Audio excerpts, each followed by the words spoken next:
Hello friends! Nandito pa rin tayo sa magandang isla ng Taganak sa Turtle Islands. But our topic is quite different. It's sort of a new but not really new market type na pwedeng pakinabangan ng Pilipinas. And I think mas matindi to kaysa sa retiree market. Ito mas malaki to, lalo pa pag nagkaroon ng programa ang Pilipinas. And you know what market is this is? It's a student market. No, nauso na dati yung yung ESL na or English as a second language na ino-offer ng Pilipinas. And then I realized may mas matinding market pa kaysa sa ESL. You know why?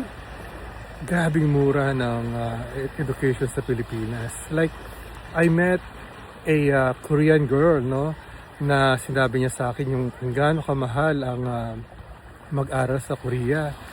And then nung kinumpute namin, you know what?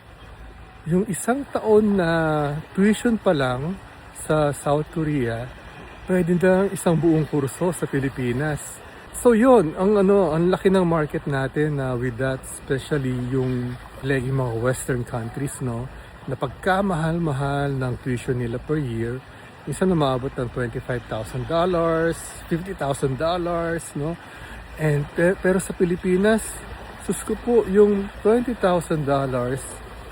or let's say $30,000, buong kurso na yon. And you know what? Yung mga condo natin will suddenly have a market na kung saan makakatipid yung mga estudyante. So yun, gano'ng katindi yung yung market na yon. Now, paano tayo magiging competitive?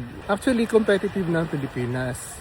Especially yung mga kurso ng hospitality, tourism, and then yung mga non-board, no? Meron din tayong mga board courses, pero hindi ko alam kung paano yung sistema ron pag nakapasa sa board dito.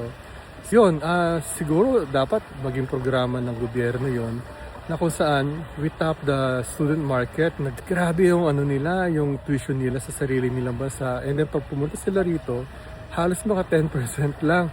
Wala silang student loan, and then napakalaki ng matitipid nila. I guess yun na muna, no? We can discuss more on other markets na pwede natin makita. Yun lang, maraming salamat. Ciao!